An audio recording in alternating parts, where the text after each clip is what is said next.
Masechet Bava Batra Daf Kaf Dalet. On va reprendre notre Hashem depuis le début de la Sugia, de manière à éclaircir quelques petits points. La Sugia a commencé au Daf Kaf Gimel Amud Bet, à la Gemara, juste après la Mishnah. Amar Rabbi Chanina, donc on va revoir rapidement ce qu'on a vu déjà hier. Amar Rabbi Chanina, Rov Vekarov, Olchin Achararov. Si maintenant on doit trancher un doute selon la majorité ou la proximité, on ira selon la majorité.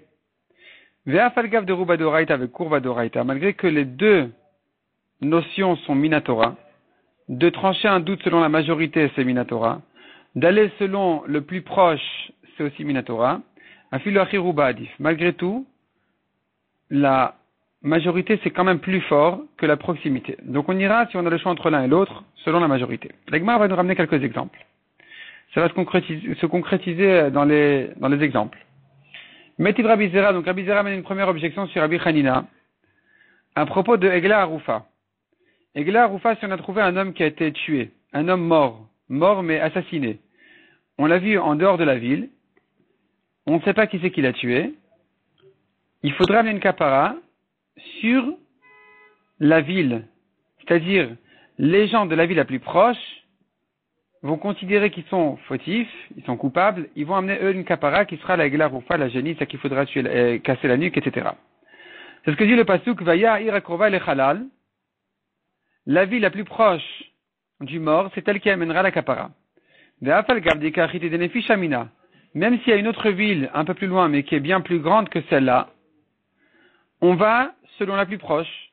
Donc tu vois que si tu as un doute d'où vient l'assassin, du plus proche ou d'une majorité, c'est-à-dire d'une autre ville où il y a plus de personnes, on va selon la plus proche. Dans la plus proche, il y a 10 000 personnes. Un peu plus loin, tu as une autre ville, ou de l'autre côté, disons, à l'est, il y a une ville de 10 000 personnes, à l'ouest, il y a une ville de 100 000 personnes. On va dire, il sort de la petite ville. Donc on va pas selon la majorité. C'est une objection sur Rabbi Chanina. On va selon la proximité, tu vois. Répond la Gemara, Bedeleka. Le pasuk qui a dit d'aller selon la ville la plus proche parle d'un cas où il n'y a pas une autre ville plus grande que celle-là aux alentours. Demande la Gemara, ça va, aux alentours il n'y a pas plus grand. Mais il y a ailleurs, peut-être qu'il vient de New York, je sais pas, peut-être qu'il vient de plus loin, du monde. Velezil Bataruba de Alma. Pourquoi c'est la ville la plus proche qui doit amener la kapara? Va choisir la ville la plus grande au monde. Va selon une majorité du monde. Répond la Gemara, Birashavet Ben Harim. C'est une ville isolée, entre les montagnes. Et donc, en principe, l'assassin n'est pas sorti d'une autre région que celle-là. Il faudra trouver la ville la plus proche dans cette région, ou disons la plus grande, mais si elles sont égales, alors on ira selon la plus proche. Et donc, il s'agit ici, la Gemara dit, Bedeleka, c'est-à-dire, il n'y avait pas une ville plus grande que la plus proche. Elles sont égales, donc on va selon la plus proche. Nan, la Gemara ramène encore une objection. On a vu dans notre Mishnah, nous, Nepul Animtsa, Betor Hamishimama. Si tu as trouvé un oisillon, un petit poussin, dans les 50 amois du pigeonnier, Areu Shel Balashovach, il faut le rendre au pigeonnier. Ve'afal Gavdika Achina, Denafishmine. Il y a ce pigeon-là, cet oisillon, on a trouvé, disons à 40 amot. À 40 amot du pigeonnier. À 60 amot de là, tu as un pigeonnier beaucoup plus grand, de l'autre côté. Tu le rends au pigeonnier des 40 amot. Parce qu'on a vu dans la Mishnah, on va donner au pigeonnier dans les 50 amot. Donc tu vois qu'on va selon le plus proche, et pas selon le plus grand. Répond la Gemara, Bedeleka. Il s'agit qu'il n'y a pas d'autres pigeonniers ici, et donc, on va le rendre au pigeonnier d'à côté. Et puisqu'on est dans les 50 amots du pigeonnier, on suppose qu'il est sorti de là, il faut le rendre ici. Demande à Gemara, mais je comprends pas. S'il n'y en a pas d'autres, pourquoi on est limité à 50? Yachi et Masefa, je te dis la suite de la Mishnah. Chut mechamishim amaru shel mot'o. En dehors des 50 amot, il est à celui qui l'a trouvé, le petit oisillon. Vedilma veideleka. S'il n'y a pas d'autres pigeonniers ici, vadaima unafal, c'est sûr qu'il est sorti de celui-là, on devrait le lui rendre. Pourquoi on est limité à 50 amot? Répond la Gemara, non. En fait, il faut dire autrement ici. C'est pas une question ici, c'est pas qu'il n'y a pas d'autres pigeonniers. C'est que ce petit oisillon-là, il ne sait pas encore s'envoler. Il marche doucement. Il marche doucement.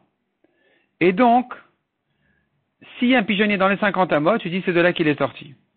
Même si le pigeonnier de l'autre côté, il est à 60 amot beaucoup plus grand, on va pas aller selon la majorité. Même d'après Rabbi Hanina qui préfère toujours la majorité, il sera d'accord ici que ce petit oisillon n'a pas pu marcher plus que 50 amot. Il n'a pu sortir que du pigeonnier le plus proche, même s'il est plus petit, parce qu'il ne sait pas marcher plus que 50 amot. Damar avukva bachama, kol de medade, en medade yoter min nun. Un petit oisillon qui ne sait pas encore s'envoler, qui ne sait que marcher, il s'éloigne jusqu'à 50 amot, plus que ça, il s'éloigne pas de son pigeonnier. Donc, tu vas le rendre pigeonnier des 40 amot et pas des 60, même s'il est bien plus grand, parce qu'il n'est pas capable, il n'aurait pas été capable de sortir des 60 amot et faire ce parcours jusque-là. Bay Rabbi Yirmiyah. Rabbi Yirmiyah demande, si maintenant le petit pigeon, il avait une patte dans les 50 amot et une patte en dehors, qu'est-ce que tu en fais? Est-ce que tu dis, ça y est, il est déjà sorti des 50 amot, donc c'est pas qu'il est sorti de ce pigeonnier-là, il a déjà dépassé les 50 parce qu'il a une patte dehors, donc il vient pas du pigeonnier d'à côté, et donc, on va dire, ça y est, celui qui l'a trouvé, il le prend. Pourquoi? Parce qu'à partir du moment où il a passé l'âge qu'il ne sait pas encore s'éloigner, s'envoler, alors, dès qu'il a passé cet âge-là, tu dis, qui dit qu'il vient du pigeonnier d'à côté? Il pourrait venir du monde, de très loin, et donc, celui qui l'a trouvé, il peut le prendre pour lui-même. Ou bien, tu dis que comme il a une patte encore dans les 50 amas, alors, il est encore petit. C'était vraiment à sa limite. Et donc, tu dois le rendre pigeonnier. Et pas dire qu'il est venu de l'extérieur, parce qu'il ne sait pas encore s'envoler. C'est-à-dire comme ça, je le vois marcher. J'ai l'impression qu'il ne sait pas s'envoler. Si je le vois marcher, qu'il me paraît être en âge, qu'il ne sait pas encore s'envoler, je suppose qu'il sort des 50 amot. Si je vois qu'il n'y a pas un pigeonnier dans les 50 amot, je suis contraint de dire qu'apparemment, il sait puisqu'il est capable de dépasser les 50 amot, c'est qu'il sait déjà se débrouiller. Dès qu'il sait se débrouiller, je ne dirai plus qu'il vient du pigeonnier des 50 amot d'à côté, des 55 amot d'à côté. Je dirai, puisqu'il sait déjà se débrouiller, peut-être qu'il s'est envolé, qu'il est venu de très loin. Donc, celui qui l'a trouvé, il le prend pour lui-même. La question qui se pose, c'est quand il est sur la limite des 50 amot, et la Gemara dit, Valda, Afkou, le Rabbi Yirmiyah, Miba Midrasha. Sur cette question, on a sorti Rabbi Yirmiyah du Beth Midrash, il a été renvoyé du Beth Midrash parce qu'il avait posé une question qui n'était pas du tout fréquente. Et donc, ça dérangeait les Chachamim. Tashma, encore une preuve, dit la Gemara. Nimta ben shne shovachot. On a vu dans la suite de la Mishnah. Si on a trouvé un oisillon entre deux pigeonniers, karov lazé shelo et karov lazé shelo. Proche de l'un à lui, proche de l'autre à l'autre. La Gemara comprend ici que le petit était plus loin que 50 amot. Donc, il était à, disons, il y avait un pigeonnier, disons, à 100 amot, et un autre pigeonnier à 150 amot. Et tu le mets au 100 amot, au plus proche. Même si celui des 150 amot, il est bien plus grand que celui des 100 amot. Tu le rends proche, et pas au grand. Donc on va selon la proximité, et pas la majorité. Objection sur Rabbi Hanina. Répond la Gemara Chadamayaskinan, Sheshnean Shavin. Les deux pigeonniers sont égaux. Il n'y en a pas un plus grand que l'autre. Les 100 amot et les 150 amot, ils sont pareils. Et donc, on ira selon la proximité. Velezil batarouba de Almalagama dit, mais je comprends pas. Qui t'a dit qu'il vient du pigeonnier d'à côté, ou même de celui qui est un peu plus loin? Peut-être que c'est un pigeon qui est sorti du monde, qui est venu d'ailleurs, de très loin. Et donc, celui qui l'a trouvé, on ne sait pas d'où il vient, il peut le prendre. Pourquoi tu as décidé? Selon Rabbi Hanina qui va d'après la majorité, ici on devrait dire, on ne regarde pas la proximité, il y a une majorité de petits qui viennent du monde, et donc celui qui l'a trouvé le prend pour lui-même. Pourquoi il doit le rendre au plus proche? De quoi il s'agit? Beshvil shel kramim. Il s'agit ici d'un sentier de vigne. Et donc, s'il s'agit d'un sentier de vigne, en fait, la Gemara revient à dire que il ne sait pas s'envoler encore, ce petit-là. Il sait que marcher. Et si c'est que marcher, alors, je dois le rendre au pigeonnier des 50 amot. Maintenant, il n'y a pas un pigeonnier dans les 50 amot. Il y en a un à 100 et un à 150. Qu'est-ce que tu vas dire? S'il a réussi à dépasser les 50 amot, alors tu sais plus d'où il vient. Peut-être qu'il vient de très loin. Et donc, celui qui l'a trouvé, il le prendrait. Pourquoi le rendre? La réponse, elle est non. Il y a ici un sentier de vigne. Et donc, ça lui permet de dépasser les 50 amot. Il peut sortir des 50 amot. Il est possible qu'il soit sorti du pigeonnier des 100 amot, du pigeonnier des 150 amot. On le rend au plus proche à celui des 100 amot. Mais dire qu'il est venu du monde, c'est impossible. Parce qu'il ne pourrait pas s'éloigner tellement alors qu'il ne voit plus son pigeonnier. Des mi'ita de me'al ma'ati, si vraiment il était venu de l'extérieur, du monde, d'un autre endroit, kevan de midede, puisque en marchant le matsi ati, il peut plus revenir, il perd le rapport avec son pigeonnier, il le voit plus à cause des vignes. De chol de midede ve'adar chazelekine, midede. Nous avons un principe qui dit, quand le petit, il avance, il voit encore son nid, alors il se permet de s'éloigner. Ve'ilo lo midede. S'il voit plus son nid, il ne s'éloigne plus. Donc ici aussi, ce petit oisillon, il est à soit à 100 amot du pigeonnier d'à côté, soit à 150 amot du pigeonnier de l'autre pigeonnier. Si les deux sont égaux, on va le rendre à celui des 100 amot au plus proche. Tu vas me dire, mais attends, mais il sait s'envoler ou il sait pas s'envoler? La réponse, elle est ici, il s'agit, il marche, puisqu'il y a un sentier de vigne, ça l'aide à s'éloigner plus que 50 amot, il n'est pas dans le désert, il n'est pas dans nulle part. Et donc, il se permet d'avancer plus que 50 amot, même jusqu'à 100 amot, c'est possible qu'il soit arrivé. Mais dire qu'il est venu d'ailleurs, ni de ce pigeonnier, ni de l'autre, on ne dit pas. Parce qu'il aurait perdu la vue, il aurait perdu de vue son nid. Il aurait perdu de vue son pigeonnier. Donc, il ne serait pas arrivé jusque-là. Donc, une chose est claire. Soit il est du pigeonnier des 100 amot qu'il voit, soit des 150 amot qu'il voit aussi. Si celui des 150, il est plus grand, d'après Rabbi Hanina, on le rendra là-bas. S'ils sont égaux, on le rendra au plus proche. Amar Abaye. Af anan amitanina. Abaye ramène encore une preuve pour le principe de Rabbi Hanina. Entre majorité et proximité, on va selon la majorité. Il ramène une preuve d'une Gemara dans Nida qui dit Dame shenimtava prosdor. Une femme, on a trouvé du sang, qui a trouvé du sang, prosdor, c'est à la sortie de sa matrice. Sfeko, tamé. Ce doute-là, on ne sait pas si ça vient de la matrice et que c'est un sang tamé, ou bien que ça vient du corps. D'ailleurs, c'est une blessure ou quoi, une plaie intérieure, et que donc ce serait un sang tahor. Dans le doute, il est tamé. Sfeko, tamé. Pourquoi? Chez Chezkato minamakor. En principe, il vient de la matrice. Ve'afalgav deika alia de mekarva. La Gemara dit malgré que ce sang a été trouvé à la sortie de la matrice, un endroit où il y a plus proche que la matrice.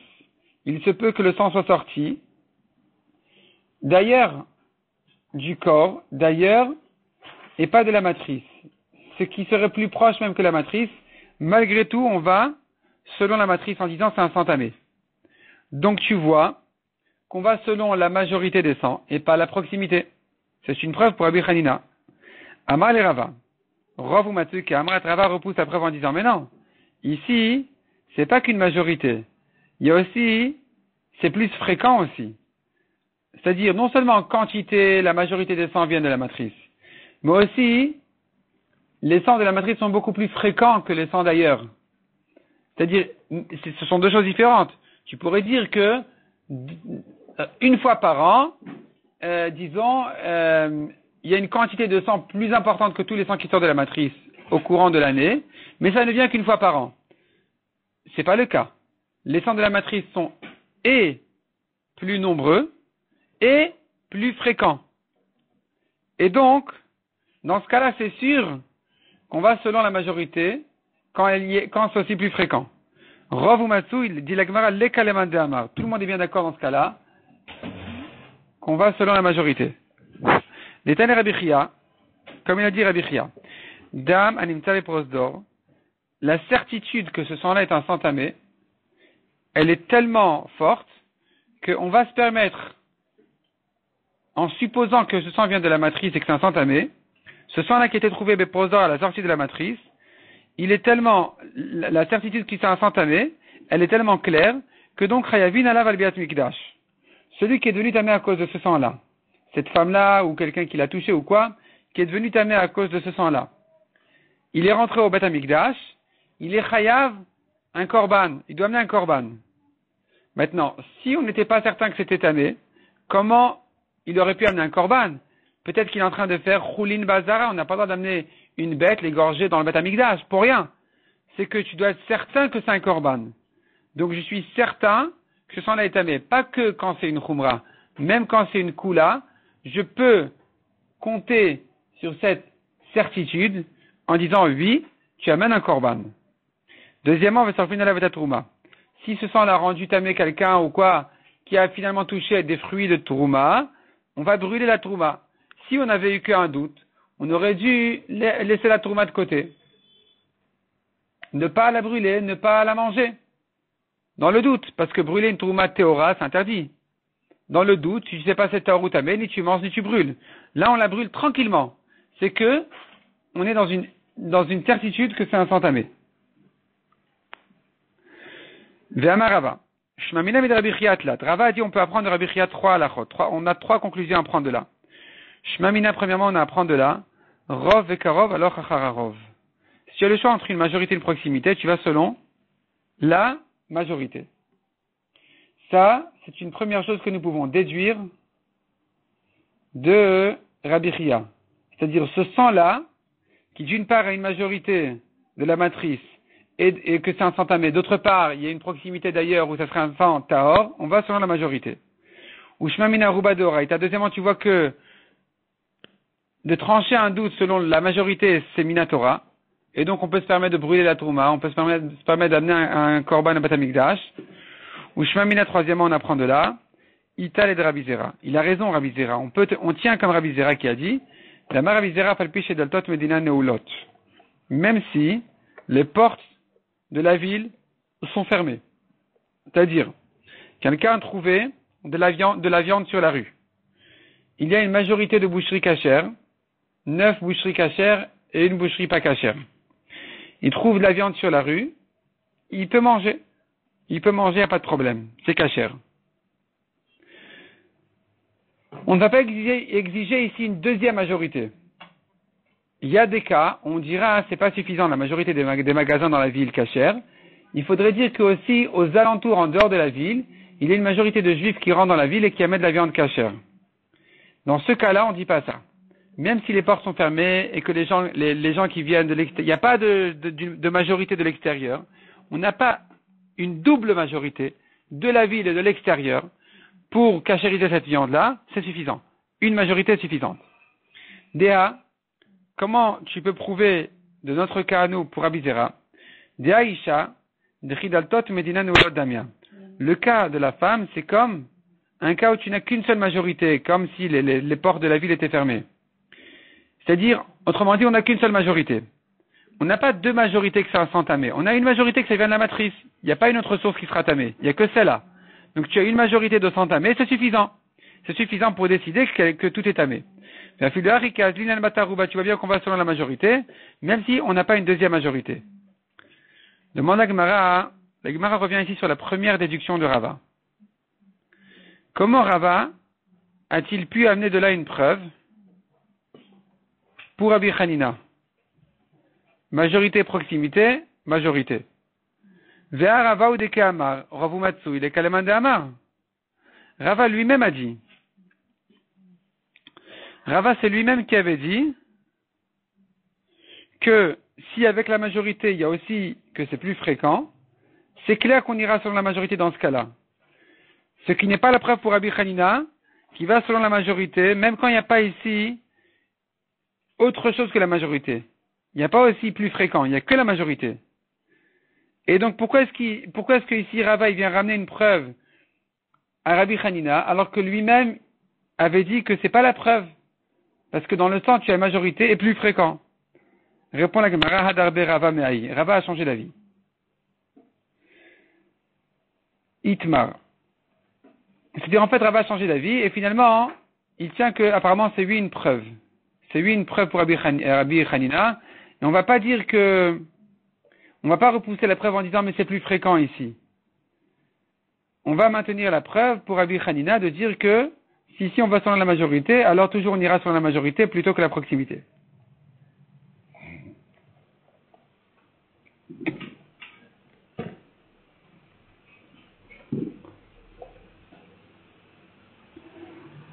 Itmar, la Gemara ouvre un nouveau sujet, Chavit et Tsafa Banahar. Un tonneau qui flotte sur le fleuve. Un tonneau de vin qui flotte sur le fleuve. Amar Rav, Nimtzet Kenegadir Shiruba Israël Moutar. Si on le voit à côté d'une ville dont la majorité sont des juifs, le vin est permis. Kenegadir Shiruba Nochim Asira. Si la majorité sont des goïms, le vin est interdit. Ou Shmuel Amar Afil Nimtzet Kenegadir Shiruba Israël Asira. Selon Shmuel, même à côté d'une ville dont la majorité sont juifs, le vin est interdit. Emour Mei Dekira Ataï. Je dis ce vin-là est venu de loin et qu'il vient d'une ville où il y a une majorité de goïms, il est interdit. Lema Bede Rabbi Hanina Kamiflagé. La Gemara dit sûrement ils sont en marloquette, Rav et Shmuel, comme Rabbi Hanina. Ils sont en marloquette sur ce que Rabbi Hanina a dit. Demar Hitle de Rabbi Hanina. Shmuel, qui craint la majorité, même si c'est plus loin, il pense comme Rabbi Hanina. Ou Marlette de Rabbi Hanina, Rav qui dit à côté d'une ville juive, c'est juif, c'est kasher, il pense pas comme Rabbi Hanina. Il dit on va selon la proximité. Lo, la Gemara dit non. Découle al maïtlo de Rabbi Hanina, tout le monde est d'accord qu'on va selon la majorité. Ve'acha be'akami flagé. Quelle est leur marloquette ici? Des marsavarim, itademi des kiraata. Ici vraiment c'était venu de la ville des Goïm qui est plus loin que là. Il coulait au pshure avamat be'ela. Le courant du fleuve, il coulait, c'est les obstacles qu'il y a dans le fleuve. Et pshure, c'est les fonds de neige qui font que le fleuve, il n'y a pas de courant, il stagne. En tout cas, tout le courant et les fonds de neige, tout ce qui se passe dans ce fleuve-là, ils auraient fait couler le tonneau. Il se serait cassé, il serait tombé, il ne serait pas arrivé jusque-là. Il ne peut pas arriver de loin. Et donc, sûrement, il vient de la ville la plus proche. C'est pour ça que si on l'a trouvé à côté d'une ville juive, c'est kasher. Ça, c'est Rav. Même si en général Rav est d'accord avec Rabbi Hanina qu'on va selon la majorité, ici il n'y a pas de majorité. Ne me raconte pas d'histoire, c'est pas venu de Hidekira, c'est trop loin Hidekira. La ville des Goïm, elle est trop loin. Oumar Savar et Shmuel qui craint quand même que le vin est interdit, il pense Harif Adenar Anakat Ve'atai. Il se peut que le tonneau s'est retrouvé dans le fort courant du fleuve et il est arrivé ici. Il est arrivé ici en traversant tous les obstacles qui étaient plutôt sur les coins du fleuve. Et là, le courant fort au centre du fleuve a pu pousser le tonneau encore et encore et encore et encore, traverser tous les tournants, tous les obstacles et arriver jusqu'à cette ville juive. Tu dois craindre ce problème et que donc le vin soit interdit. On a trouvé un jour, dit la Gemara, un tonneau de vin dans une vigne de Orla. Une vigne interdite. Les 3 premières années, des raisins sont interdits. Sharia Ravina a autorisé le vin. Lema Mishum Nesavar, la Rabbi Hanina, sûrement il pense comme Rabbi Hanina qui dit, ne va pas selon la proximité en disant le vin qui a été trouvé ici, il vient de là, il est interdit, on ne sait pas qui c'est qui l'a fait, on ne sait pas pourquoi il est là. C'est des voleurs qui ont dû le rentrer ici. Maintenant, est-ce qu'il vient de cette vigne-là, il est interdit ou pas? Il dit non, il est kasher. Pourquoi? Parce que tu dis pas qu'il vient du plus proche, d'ici même. Je dis qu'il va de la majorité. La majorité des raisins ne sont pas hors là, ils sont permis.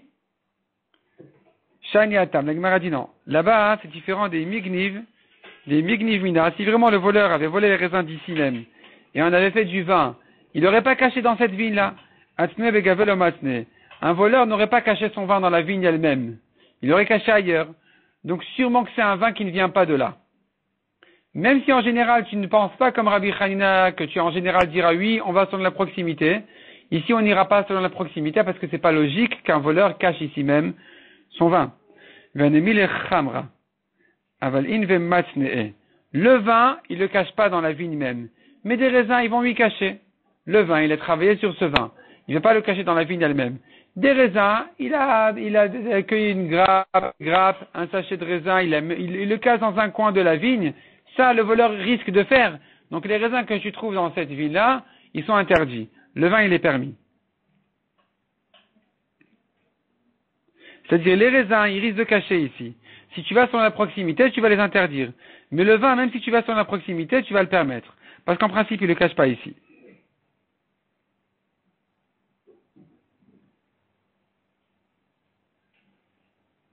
De toute façon, il pose une autre question. On a un problème ici. Ce vin là, tu me dis, le voleur a dû l'amener ici, d'ailleurs. Mais si c'est un goy, le vin est interdit. Qu'est-ce qu'on a gagné? Ça va, or là il est pas. Mais c'est un vin de goy, il est interdit. Voyons Tosfot. Tosfot en bas à gauche, va Tsnoué Begavé. Il l'a caché à l'intérieur. Donc on a dit il va pas le cacher à l'intérieur. Tsnoué Begavé, il fait pas, il va pas le cacher à l'intérieur. Vim Tomar, Mikol Makom Yasso, de Rouba Dalmanochim Ninu. Il devrait être quand même interdit parce que la majorité des gens sont des goïms. Ve'aveyeneser, donc c'est un vin interdit. Mais le marque de Rovgan ve Israël. La majorité des voleurs sont juifs. Il nous ramène une Gemara très étonnante qui dit que la majorité des voleurs sont juifs et que donc le vin est cachère. Hanuzike de Chamra, des Ishtakran le Koupay. La Gemara raconte encore une histoire. Des outres de vin se sont trouvés, d'après Rashi Bekoupay, ça veut dire dans la vigne. Entre les raisins de la vigne, qui est un juif. Sharan ou Rava. Rava a permis ce vin. Lema, le savoir le Rabbi Hanina. La Gemara dit, il ne doit pas penser comme Rabbi Hanina. Parce que s'il pensait comme Rabbi Hanina, alors peut-être c'est un goy qui l'a caché ici. Pas un voleur, c'est un goy qui l'a caché ici ce vin. Il a posé sa bouteille de vin ici, il a oublié ici, ou il a caché, ou il a oublié, et donc ça devrait être un vin interdit selon la majorité, d'après Rabbi Hanina qui craint la majorité. On devrait l'interdire.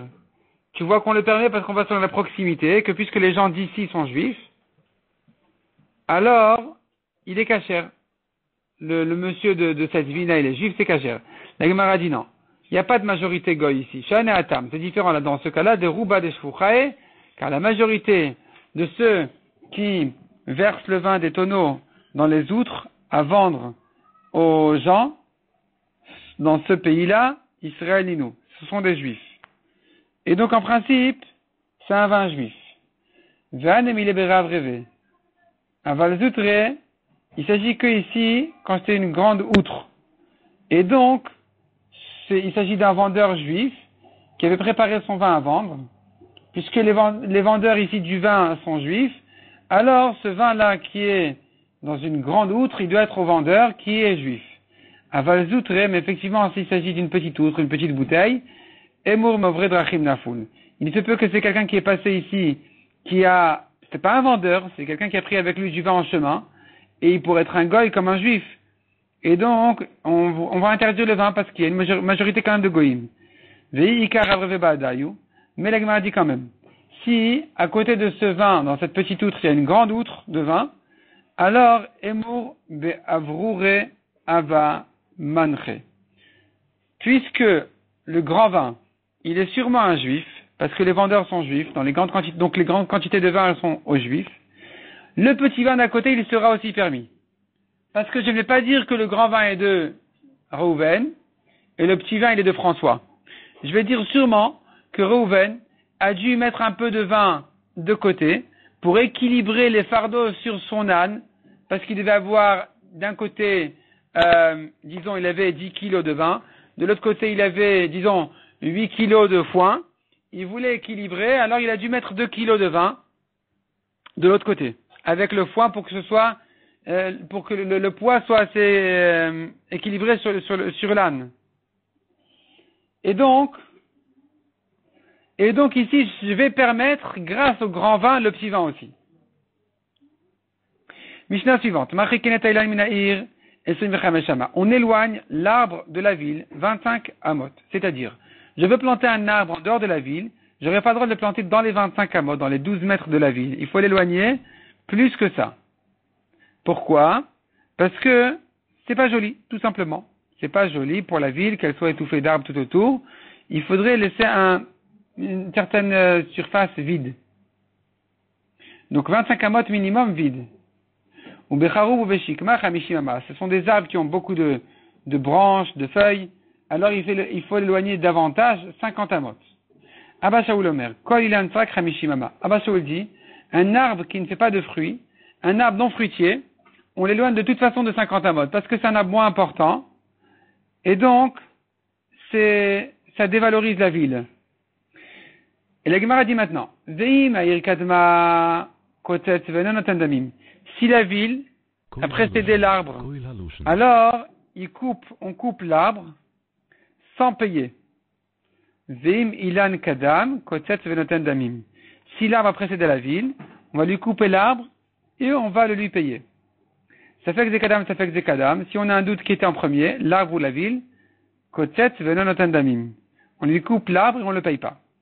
Maïtama, quel est le problème des 50 amot ici pour des 25, 50 amot? Pourquoi éloigner les arbres de la ville? Amarula Mishum Noya Avir. C'est une question de beauté pour la ville. Vete Poukle, la Gemara dit, mais on a un autre problème. Il y a une halakha. La ville belle ou pas belle, c'est bien gentil. Mais il y a des halakhot très clairs, qu'on apprend des psukim déjà, qui disent qu'en dehors de la ville, il y avait 1000 amot de vide et encore 1000 amot de champs. Et nous avons une halakha qui dit, Den osin sadeh migrash, les champs, on ne peut pas les chômer, les mettre pas en friche, c'est pas ça le truc, c'est qu'on peut pas, c'est-à-dire les 1000 amot de champs doivent être des champs. On va pas les transformer en surface vide.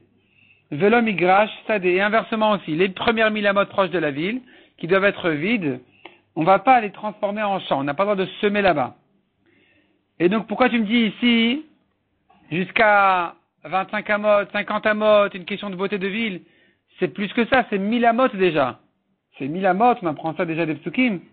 Répond la Gemara l'autre. Les Rabbi Eliezer de Amar aussi.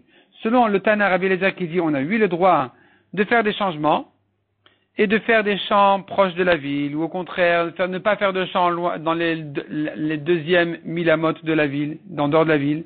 D'après lui qui permet, alors tu aurais pu croire que on pourrait, si je peux, faire des champs proches de la ville, alors dans les 1000 amot, je pourrais faire aussi des arbres. On vient te dire, non, il faut éloigner l'arbre de 25 amot ou de 50 amot. Donc le Rabbi d'Amar aussi, c'est des migrash, c'est d'après lui qui permet de faire un champ, le vider, de ne pas en faire un champ. Migrash, c'est un terrain vide, ou bien de faire un terrain vide un champ dans les premières 1000 amot. Ici, dans les 25 amot, cependant, on ne va pas faire un arbre. Ou le Rabbanan Amid Amré, Enosin, même selon Chachamim qui ont interdit dans les 1000 amot de faire un champ, Enosin c'est des migrash, le migrash sadé. On ne peut pas changer les 1000 amot, d'en faire un champ là où il faut pas, ne pas en faire un champ là où il faut. Anémil Ezraïm, il s'agit que de faire un champ de blé. Aval ilanot avdinan. Mais des arbres, on aura le droit de faire dans les premières 1000 amot. Et là, on ne fait pas dans les 25 amot, on n'a pas le droit quand même de faire des arbres. C'est-à-dire 1000 amot, on n'a pas le droit de faire du blé, de semer, mais les arbres, on a le droit, oui, de faire. Cependant, dans les 25 ou 50 amot, on n'a pas le droit non plus de faire même des arbres. D'où tu sais distinguer entre un champ de blé ou un champ d'arbres, planter des arbres. Des Tanya, on apprend d'une braïta dans Hérouvin. Karpef et Tanya Betsaataim. Karpef, c'est un terrain, c'est une surface qui fait plus que. Karpef, c'est une surface, c'est un terrain vide, qui n'est pas occupé, qui n'est pas habité peut-être, on verra tout de suite, qui est plus grand que Betsaataim, qui a une surface plus grande que 2 CA. Donc il fait plus que 50 amot sur 100 amot. 25 mètres sur 50 mètres. Il est plus grand que ça. Chez Oukaf le dira, si il a été entouré de barrières pour une habitation, il est occupé, on habite là-bas, on habite ou bien on l'utilise. En principe, dans ce cas-là, on a le droit de porter dans cet endroit-là Shabbat. Mais si on n'habite pas là-bas, alors il est trop grand. Midera banane, une surface plus grande que celle-là, de 50 sur 100 amot, si elle n'est pas habitée, on n'a pas le droit de porter à l'intérieur. Même si Minatora c'est un reshut ayachid, Midera banane, ça s'appelle Karpef, c'est carmélite, on ne peut pas porter là-bas pendant Shabbat.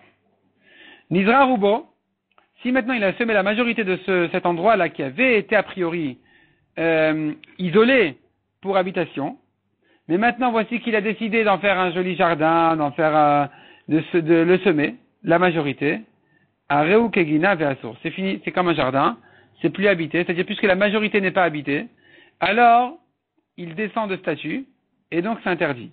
Nita Rubo, mais s'il a planté la majorité de cette surface-là, à Reu Kechater ou Mutar, c'est comme une cour qui est habitée. Et dans une cour, tu peux avoir des arbres, ça ne dérange pas, au contraire, c'est sympathique, ça fait de l'ombre. et il va cueillir les fruits aussi.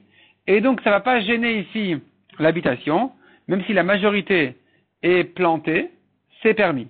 Donc, tu vois qu'on peut distinguer entre un champ semé et un champ planté.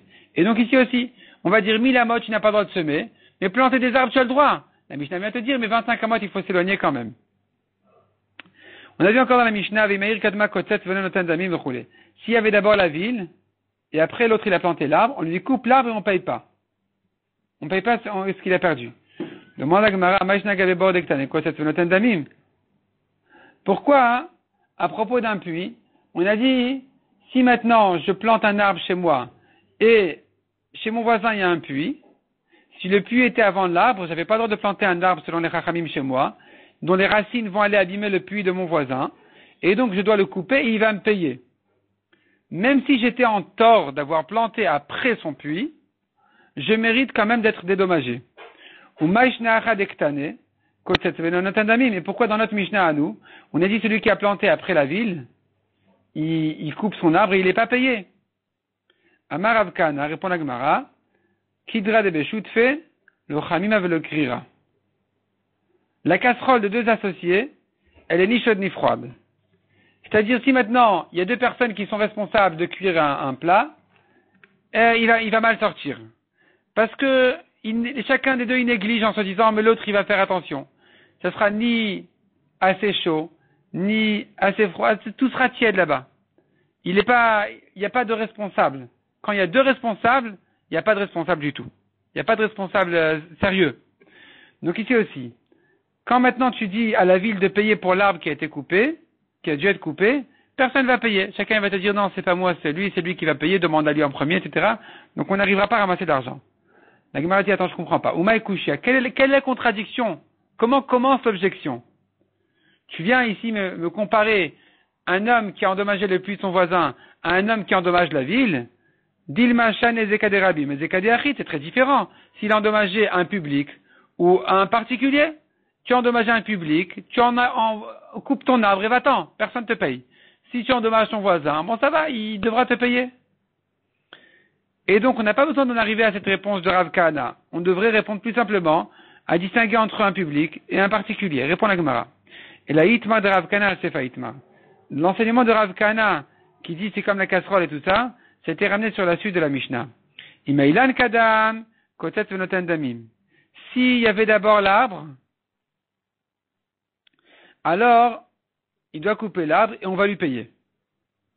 Maintenant, il ne peut pas dire j'attends que vous me payez et ensuite je coupe. D'abord il enlève l'arbre et ensuite on le paye.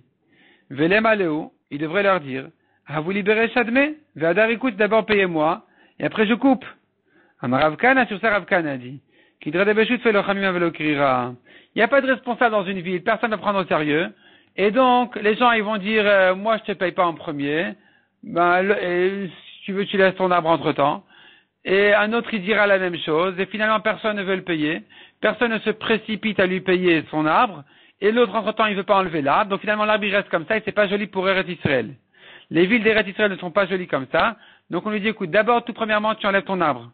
Même si tu n'es pas fautif parce que tu étais avant la ville, tu dois l'enlever. Ensuite, va au Bedin et tu demandes aux gens de te payer. Ça fait que Zekadam, Kotet Venon Damim. Si on avait un doute qui c'est qui est en premier, il doit couper l'arbre et il ne sera pas payé. Demande à Gemara Maishna Mibor. Pourquoi à propos d'un puits, d'Amrat Loyakutz, tu dis si on a un doute qui était d'abord le puits ou l'arbre, il ne coupe pas l'arbre. Pourquoi, dans le doute de la ville, il doit lui couper l'arbre? Répond la Gemara. Hatam de Vadalav le Mikatskai, par rapport au puits, il n'est pas évident qu'il doive couper son arbre. On ne sait pas qui était le premier.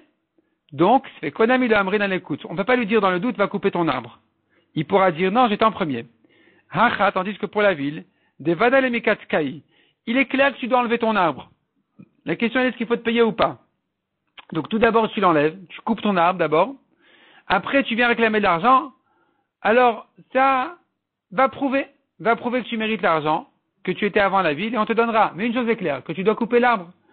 Donc, Sfekon ami amrinane, dans le doute on lui dira aussi, Kot, premièrement, tu dois couper ton arbre.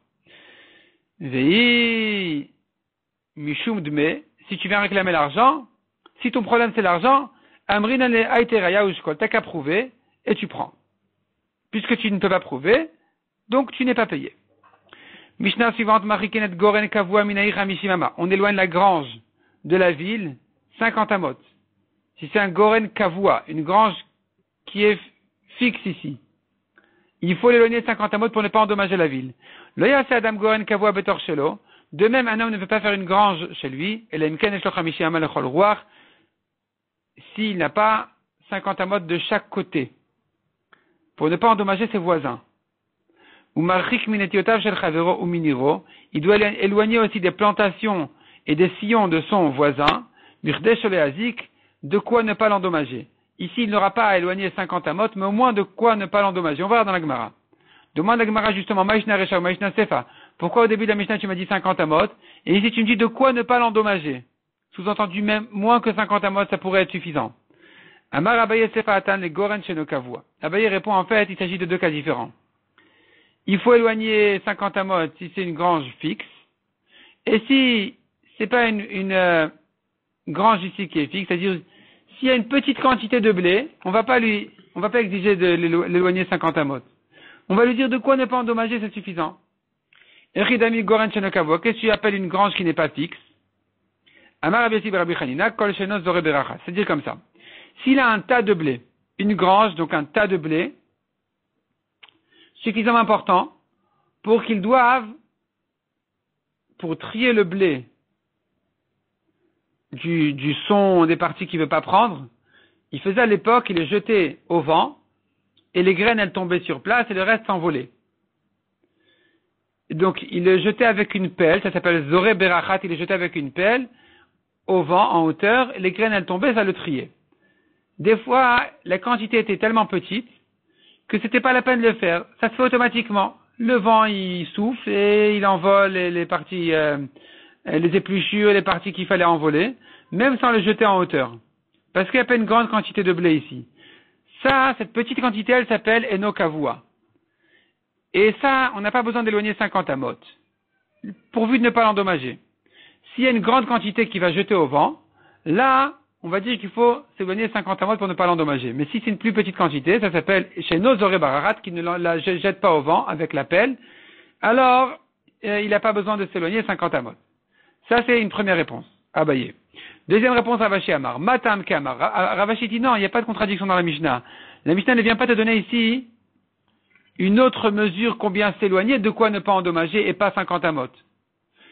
C'est pas que la Mishnah vient te dire des fois c'est pas la peine de s'éloigner 50 amot, il suffit de ne pas l'endommager. Non. C'est la raison de la Recha. Matam Kamar. Quelle est la raison, veut dire la Mishnah? Maïta Mamachikin Goren Kavua Minaïr. Pour quelle raison il faut éloigner le blé 50 amot de la ville, la grange, qui est des Sheloi Azik pour ne pas endommager? Et donc la fin de la Mishnah qui dit Sheloi Azik, ça ne vient pas te donner une autre mesure, mais ça vient te donner la raison. Metive la Gemara objecte. Machikin Goren Kavua Minaïr Hamishimama. On doit éloigner 50 amot, une grange kavua importante, 50 amot de la ville. Ou de même que de la ville, il faut l'éloigner 50 amot, car machikin, madlouav ou makshuav ou minetiotav ou minirosh al chavero. Midlouav ou mikshuav ou minetiotav ou minirosh al chavero. Il faut l'éloigner aussi des jardins de légumes, donc de citrouilles, de concombres, de courgettes, peut-être, de plantations, des sillons de son voisin. Hamishi Mama 50 amot, Kedei Sholazik. Donc tu vois que 50 amot, c'est de quoi ne pas endommager.